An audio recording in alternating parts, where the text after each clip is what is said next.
absolutely not getting the job done. I mean, I'm not gonna hide behind any excuses. This coaching staff is not getting the job done. We gotta get our acts together. We gotta get the players mentally tougher. And it starts and ends with me as the coach. And the only thing I can say is I gotta do a better job. Well, that's what you call command responsibility. And, well, Chot Reyes, Jimmy Alapag, and the rest of the phone pals have done everything possible para sa wakas ay makatikim muli ng panalo after 5 consecutive losses. And now they've opened up a big 7-point lead after that 3-pointer by Alapag.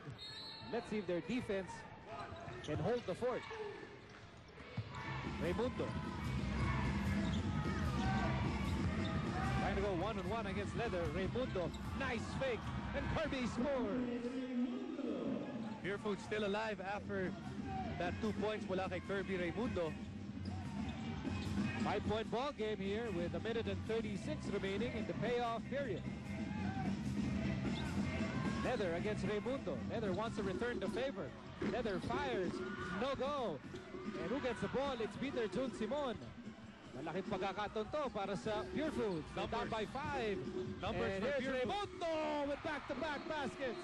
Because that's what I was saying. You look at talk and text. Nasa kanila kayong kalamangan, but some of those guys out there a bit tired. Terrence Leather did not even cross the half-court line at bigla na lang nabuksan na naman nila ang pintuan para dito sa Purefood.